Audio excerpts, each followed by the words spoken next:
Arco. You walked into my cabin. Bloody freezing. He's got his air conditioning set to Arctic. Yeah. And I had no idea it was cold until you told me. Yeah, I was almost. But it was thrilling. It really was to be there and doing that again and looking exactly the same as I always look. I mean, as a fan watching, it was a great joy. Jonathan, getting back into, and this time James's chair, to become a Borg again. I would like to ask, tell us a little bit about what some people haven't started watching yet. What's Hugh been up to? When we first see him on this show, we're going to check in again with Hugh. We haven't seen him for a long, long time. Tell us a little bit about what Hugh has been doing in the meantime. Well, he is running a Borg reclamation project on a cube that has been captured by the Romulans. And his job really is to administer to the Borg that have been reclaimed and are going through a change of life, if you will, a change of identity, the way he did on his own. And so when you first see him, you kind of get a sense of he might be kind of a bureaucrat. You're not quite sure if he's an ally to the Romulans. You don't really know. Matter of fact, I didn't know when I first read it. And I had to kind of play it down the middle of the line because there were a lot of things about it that seemed super fishy, like, well, how could he end up here? And as the show progresses, you'll see his clear intention is to liberate these captured Borg, essentially. And you were directed by Jonathan Frakes, if I'm not mistaken. Unfortunately, I was not. Oh wait, you weren't? Oh my God. No, I was not in Johnny's episode, so that was a bummer. But I did have some great directors in the episode too. Some great non-Jonathan Frakes directors. Yeah, is that even a thing? No, it's not. I was really bummed I wasn't in Jonathan's episode, but I did not get to work with him this season. Well, you did work with James, who Borgified you a little bit, and James, of course. We were talking with you the other day at another panel, and a major trivia point, quite possibly the only person in the galaxy who worked on the earlier Star Trek, worked on the 2009 era Kelvin Universe Star Trek, and is now working on the streaming era Star Trek. He's probably the only person for all three. So until somebody corrects me, we're going with that. So getting back into the collective, how has Borg technology changed over the years? It's changed quite a bit. I mean, Neville Page is the creature designer on the show. We work really close with Mike Westmore, just so we're... Sorry, I don't like hearing my Not voice. an act. We work Makeup behind the scenes for a reason. But we work with Mike Westmore just to make sure that, like with Brent's makeup. When you move your head, don't move my you head. have to move the mic with it. Like when we work with Michael Westmore, just creating these characters so we have the original look and a new look, which Jonathan's makeup I enjoy doing very much, and being able to do Brent's makeup again. Just hanging with me is great, isn't it? It is. But I did go to Michael Westmore and get his old makeup list of what he used it back in the day, and I brought it up to 2020 products. So it gets him Not the same products that you used on Brent? No. Different gold powder? No gold powder. No gold powder! No. It is a How did you make him gold? It's an without the gold? alcohol-based powder. It's an alcohol-based paint. Right. They painted you. Yeah. It's interesting. A lot of people, the feedback I've read, have commented on the fact that it's not the right color. Yes. To say, but in fact, it is the right color. All those years of what you saw on Next Generation on television, it didn't look like it looked in real life. I was gold on Gold. and hardly any television set in America had me as gold. It wasn't until we did Generations. We had a cinematographer, Academy Award-winning cinematographer, John Alonso, who shot Generations. He shot a little movie called Chinatown. Late 60s blues. Yeah. And he was determined to make me look gold, and like I actually looked. And if you look at the films, Generations, I think, is the only one where I actually sort of look gold. Yeah, because he shone a gold light on you. Yeah, Yeah. Because he he shone a lit gold it. light on me too. Yeah, he lit it so I would Yeah. look gold. And now we don't have to do that because James has figured that out. Yeah. Do you remember in the second season? Yeah, no, you should. What did you do? Oh, sorry. Yes, and the makeup process is It's half the just we time have as well. limited time, you know, clapping takes up. So do you remember in the second season? What? I'm staying on the gold theme, okay? Do you But remember? they should feel free to applaud for you, right? No, don't applaud for me. No, Well- they hate it when you applaud for me. You may applaud In the for me. In the second season, do you remember? Because in the first season, you'll love this as a makeup artist.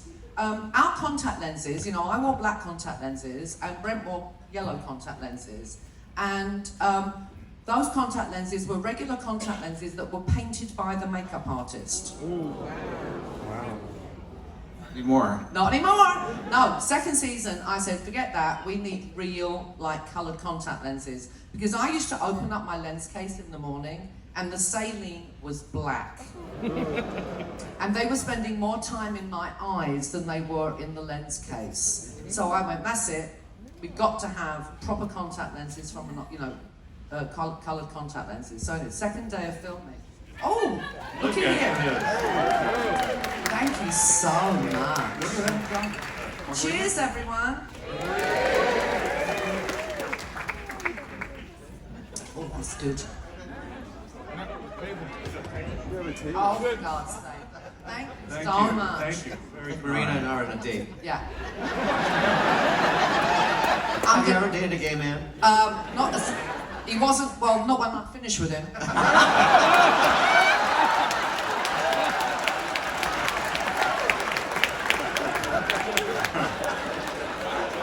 That's actually an upcoming episode. So anyway, second day of filming, Brento comes to me and he goes, Marina, they want me to go back to the original lenses, the painted ones, because these aren't yellow enough. And I went, you're effing gold. What does it matter if your eyes aren't yellow enough? It's not like you look like the rest of us. Anyway, so I get him to call the suits from the makeup trailer. And I said, just ask them if they will be responsible for your eyesight, you know, for your vision, if you go back to these lenses. So of course, and this is what always happened. Oh, hello, could I speak to X person? Marina said I should call you and tell you. And I'm standing in the background screaming, there's witnesses! There's witnesses! Like that. They had a party when I left Paramount. Let me tell you. I was the Bolshevik in the company. Marina, we haven't yet seen Troy on the new show, but I think you could tell us a little bit about sort of when we do see her, maybe what she's been up to between the last time we saw her and now. I think. Well, bear in mind that there's this thing now in Hollywood, which you all know about because of our political, you know, mess. You all know about NDAs, right? Right. Well, I have signed so many NDAs recently, I actually do feel like one of Trump's mistresses.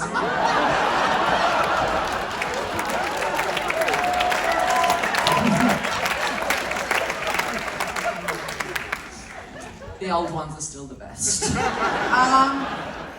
I've been saying that joke for 3 years. Anyway, what can I say? Well, I'm obviously not on a spaceship, right? I'm on a planet that kind of looks like Montana.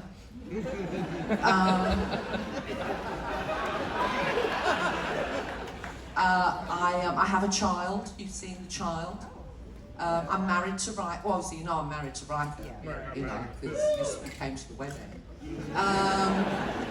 Some did. Some did, yeah. Not enough.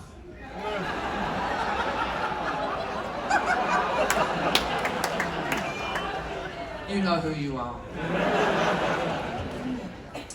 They all get so pissed that there's no more TNG, but it's your bloody fault. You know, your bloody fault. You should have gone to see Nemesis more.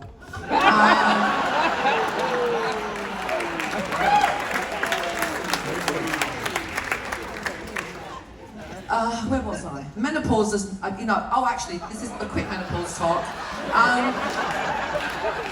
There's always that menopause There's always the one segue. menopause moment. There's always a menopause moment because I always talk about menopause. The menopause pause. It's a menopause pause, exactly.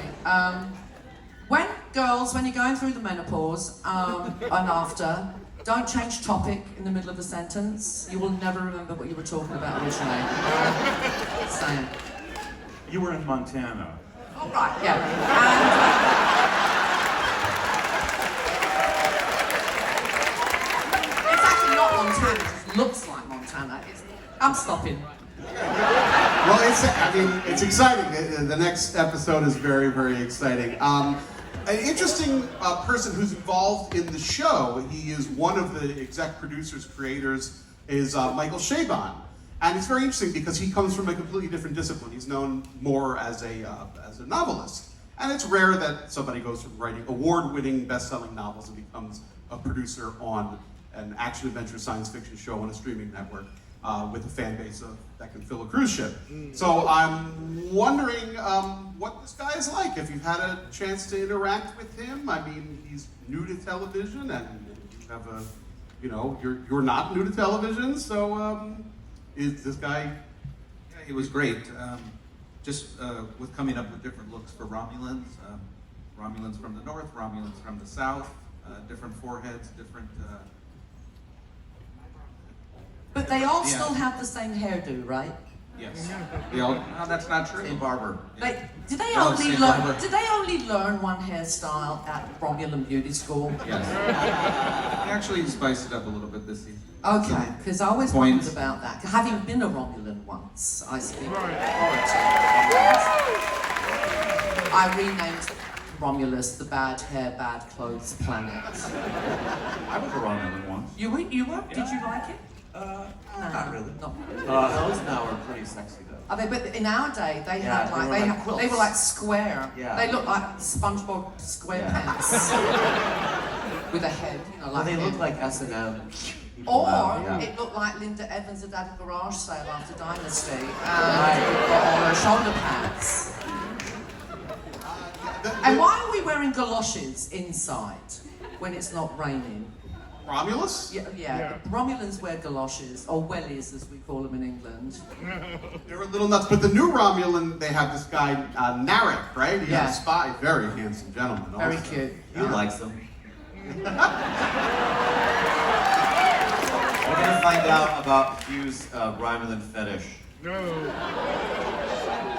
Very S&M-y. Are they? Oh, the look, The yeah. look now It's is all very leather S&M-y, and- yeah. Very cool. All right. So, one last As he question. quickly changes the subject. Can't handle it. No, we're gonna head out to the audience in a little bit and get some questions from the fans. But before we do, one last question. It's been exciting. The show was announced, and then, oh my God, Hugh is on the show, and 7 of 9 is on the show. So if you could bring back one additional character from Star Trek lore, one of your pals here perhaps on the ship, perhaps not on the ship, Brent Spiner, if you could bring one person back onto the show. Huh? He asked me.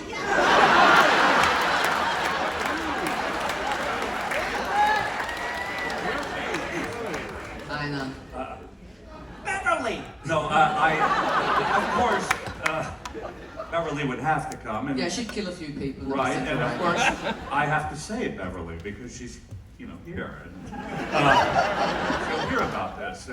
But no, of Yeah, and course, it's her birthday. We And all it's her have to say. birthday. Yeah, Right, so- it's Gates' birthday, people. Don't forget today. yeah, but I wouldn't mind bringing the Shara Yar back. Shara Which Yar. one was that? That was Beth Toussaint. Oh yeah, the boys loved her. Yeah. They had drool buckets around the set. No, it was just her performance. Yeah, right.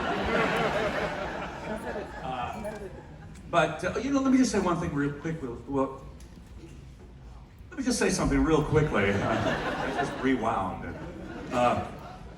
You were mentioning Michael Chabon being a novelist, Pulitzer Prize winning novelist. I mean, who wins the Pulitzer Prize for a novel? Hemingway, Yeah. Michael Chabot. Yeah, it's amazing. You know, I'll have so to read it's it now. incredible having that caliber of writer to work with. It's amazing. I'd like to bring him back if. In Ishariyar's costume, if Yeah. possible. I'd like to bring Tom Riker back.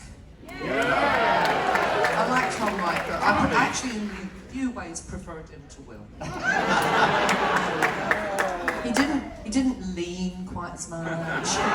Didn't do that chair thing. Didn't do with his that. Actually, you know what was really funny was Johnny was really hurt when I said that, and I'm like, "But you're him, idiot."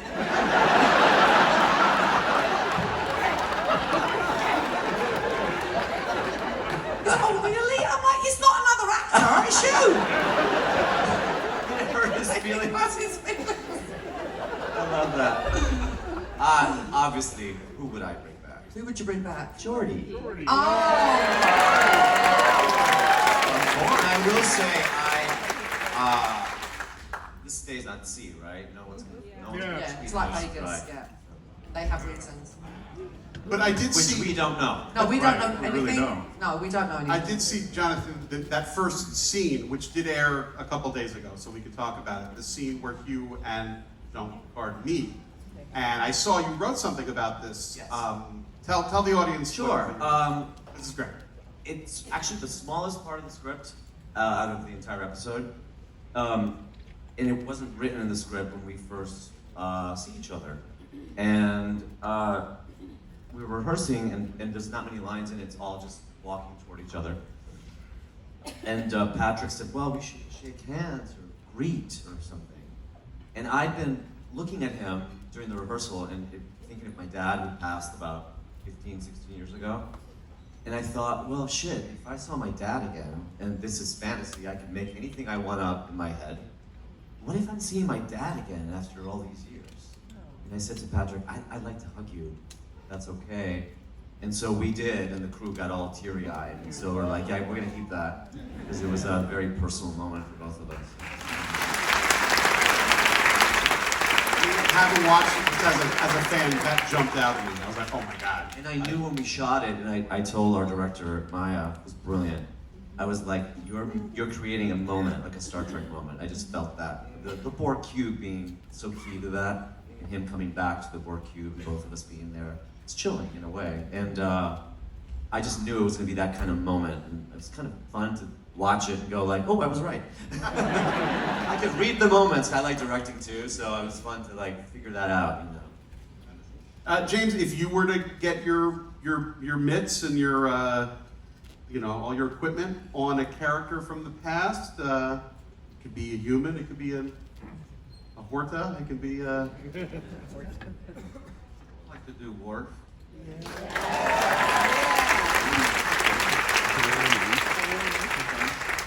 Yeah. We'd all like to do Worf. Who's got a fetish now? I changed my order. I'd like some prune juice, please. Okay. So like me, he's grown up. I was pretty young when I played him. He was much younger in terms of the fact that he was essentially born on the Enterprise, his personality. And so like any person, he's developed a sense of value, what he values in life, a sense of responsibility for his community. Whoa, the fact that he might die. So yeah, a sense of an adult's responsibility for the people that he loves. And I think that's made him slightly more serious as a person. He's also been through all the characters have been through hell of some kind on the show. So the scar that they designed for me was actually very helpful in the end, because once I saw that, I realized that it was replicating what had happened inside. He's beat up inside emotionally. So that's a beautiful thing about makeup design that can help an actor figure out what's going on inside. When you're walking around with something like that, or worse, than some of the other characters, it's reflective of something else. So he's weathering through a lot of hard things, and he's doing the best that he can under very bad circumstances. Well, there were two things. First of all, they originally showed a trailer at New York Comic Con that made it onto the internet. where they hadn't finished the process of what I was going to look like. And so all of these people that I just saw a thing the other day, a guy did an entire reel with his opinion about it, and it was just the trailer had to come out. They had to have the trailer for the New York Comic Con, even though the effects work hadn't been done yet. And so if you saw the show, I know some of you haven't, but Data looks way better on the series than he looked in that trailer. It's pretty good. Definitely look older, but you know, there is a reference, as I'm sure you know. I don't know the name of the episode, and I'm sure you do. But Data's talking to Dr. Bashir from Deep Space Nine, and he tells him he has an aging chip. And it's there so that his friends don't feel intimidated by the fact that they're getting older and he's not. And indeed, if you look at Data in episode 1 of the series and look at Data in Nemesis, they look very different. Data looks much older in Nemesis than he does in Encounter at Farpoint. Excuse me, why didn't they do that for me then? They didn't need to. Oh.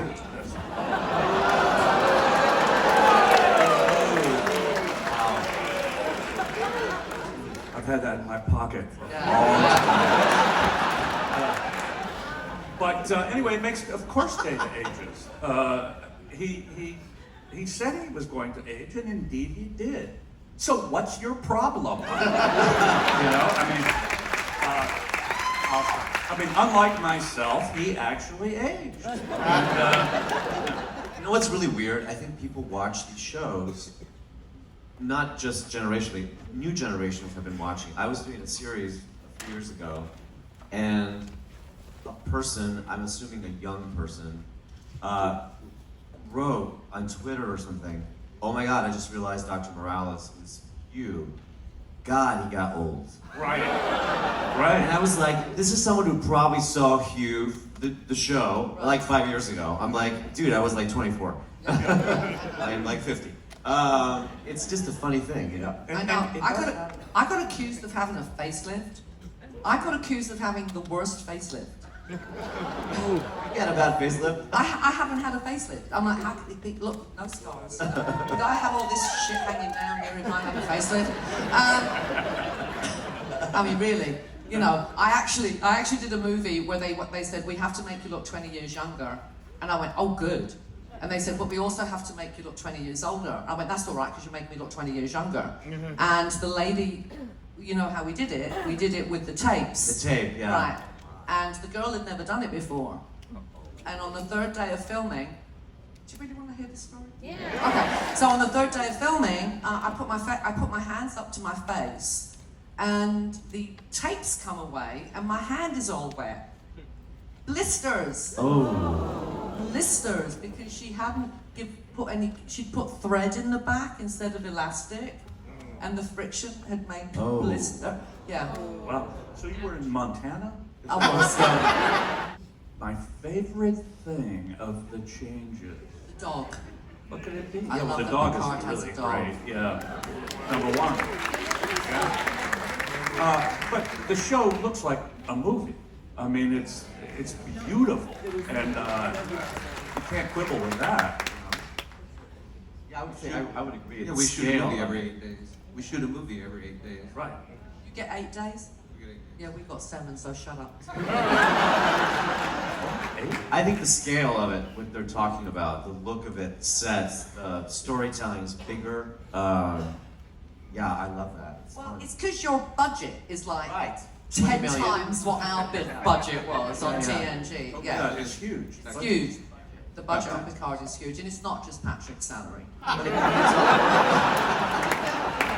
It's crazy because you had a day where you had 100 hair and makeup people, right? Yeah, we had 97 So- makeup artists one day. Why?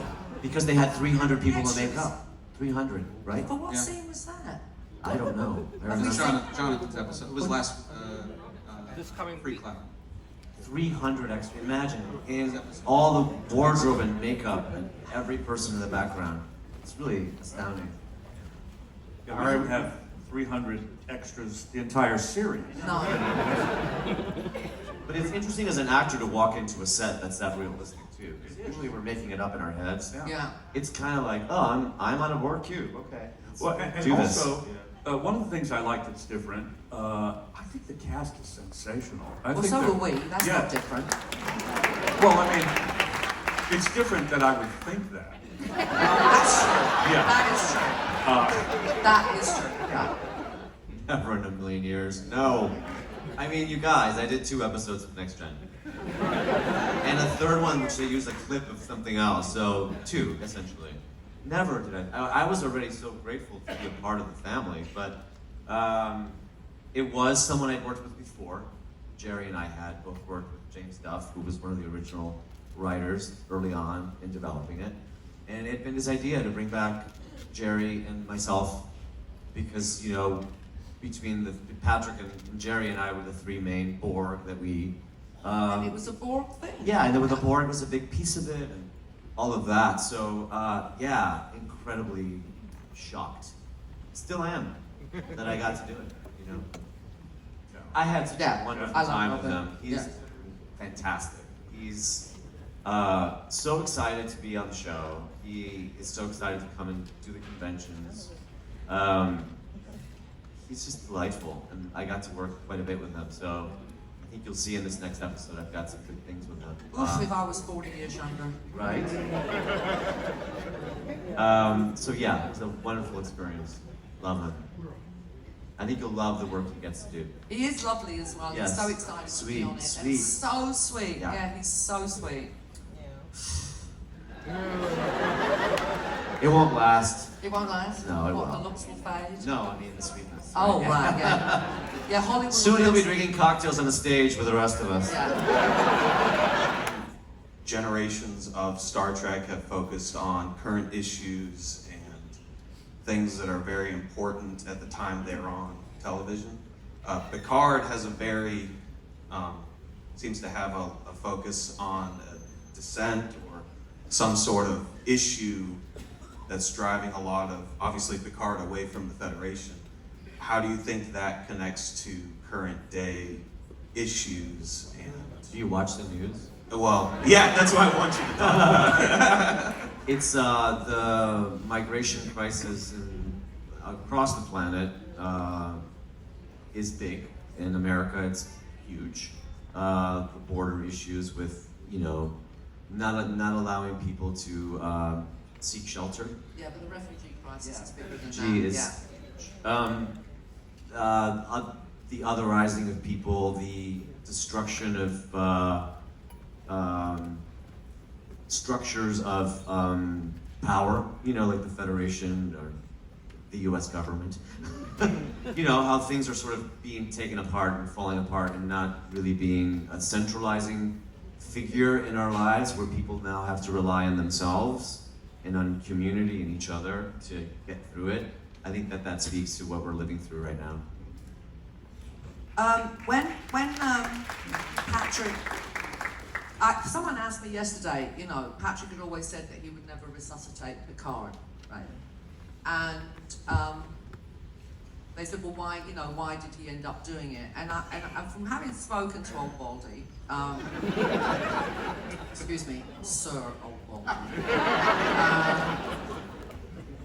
I think the reason he took the meeting was because it was Michael Chabon and it was Alex Kurtzman and it was all these people who were amazing talents in the business. And so I think he went to the meeting out of respect for the people who were, you know, inviting him to the meeting. And he went, he didn't just say to his agent, tell him no. He decided that he would go to the meeting and explain to them why he wasn't going to do the series. He felt he owed them that respect to actually tell them face to face. And he left the meeting having agreed to be on the show. So the reason I think, and I'm just like picking bits of what he said to me to kind of figure it out. I don't think he would have been interested. I mean, I know he wouldn't have been interested at all if they were just doing, you know, TNG 2.0. He was not interested in that. But because of the things that you've brought up, this dystopia of Picard, which did kind of harken back to the original show and TNG, where we were doing a little morality play every week. That was what appealed to him, I think, and he decided, that he would do it.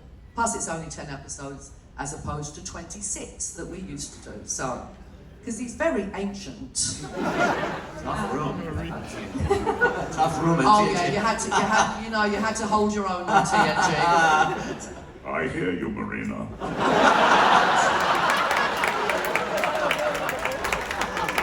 He's omnipotent. Yes. Omnipresent. Omnipresent. Yeah, because I am a scientist as well. Not necessarily, but In my private life, I like to study the sciences, having played an android. You know what? I do follow it. I mean, how can we not? And I'm just hopeful that when they're fully developed, artificial intelligence, that they look and sound exactly like me. a rare treat to see all of you here. Just Jeri was here too. Yeah. She really, Well, we saw her this morning. Oh, you did? So you've with the seen her Voyager enough. group. It would have been nice to see There was a her, Voyager but it's panel all this good. morning? Yeah. Yeah. Oh, okay. So They're fine. Oh, they're fine, yeah. You know, because you read the scripts. I can't say anything. I signed an NDA as well. That's the problem. Yeah. It's a $2 million NDA. $2 million NDA? Good And Lord. you know what? Somebody did get caught, right? Yeah. In Canada. On Discovery. On Discovery. We were- breaking their NDA. Seriously? Yeah. Yeah, we were 1 week into shooting, and we had hidden the Klingon look for a year, and 2 minutes later, somebody's looking on their phone, and all of a sudden, this guy's like, "I'm with my buddies." Yeah. Oh, On yeah. set. Yeah. And they sued Frakes for that, didn't they? $2 million. Yeah, There- paid cash. There's something I can share that as a fan that I just read about the character of Elnor, which you mentioned, which is a very cool new character. I just heard this, that the word Elnor in Lord of the Rings Elvish, El means celestial body and Nor means to walk, so it does in fact mean Star Trek. And I don't think that is a coincidence. Okay, wait, another piece of market research. Who thought Bejesus in the last episode looked like me? Right? She did. What was her name? Bejazel. Bejesus. I kept thinking Bejesus, like the Irish say. Oh, Bejesus. Ah, Bejesus. She did look like you. She did, didn't she? On camera. In person, not She so didn't? much. On camera. I'm like, whew. Maybe. Oh, but that's good, because is she on the show more? Or just the one that, oh no, you can't say because the NDAs. Okay, but if she is, She's dead. she's dead. She died. Oh, Well, wait, it's she died in sci-fi. front- Wait a second. We killed Denise Crosby twice. She still came back. It's sci-fi. There is no death in sci-fi. There is no death in sci-fi. There's only- I mean, I was supposed to be dead in the future, right? In All Good Things. Am I dead? No. No. There's only We're very getting much older. alive. There's only getting older. Thanks for being here on the cruise with us. You guys are getting to work with a whole new crop of actors, some of whom are just starting out their careers. I was wondering if you've had any conversations with them, giving them advice about what it means to join the family and what they can kind of expect since this is now part of their life going forward. I did actually. I had conversations with Issa. Because Issa's, 20 or something, right? She's really young, 21. And she doesn't come from drama. She comes from musical theatre. Her parents are actors, but yeah, She's a musical theatre girl. And her dad has been in Miss Saigon for like the last 30 years, right? He's played the engineer in Miss Saigon all over the world. And I did. I was talking to her about, what it was going to be like, and I did tell her that her life was never going to be the same again. And I have to say, the tips that I gave her were more about how to deal with, with fandom and, the extraneous stuff, because I didn't need to give her any tips on acting. The girl is brilliant. She's so good. It was actually a privilege to work with her, I have to say. She was really good, yeah. And I don't say that a lot. Well, the next episode of Picard does go out onto the streaming waves on Thursday, and we are going to show it here on the boat, if you weren't aware. Assuming the technology works, so you never know, but what's going to happen, and I don't want to say too much, but there only are X amount of episodes left in the season, and we haven't seen Marina yet, so get out a calculator, do some math. So that's going to be great. So one more time, big round of applause, everybody. Thank you so much for coming. It was a great day.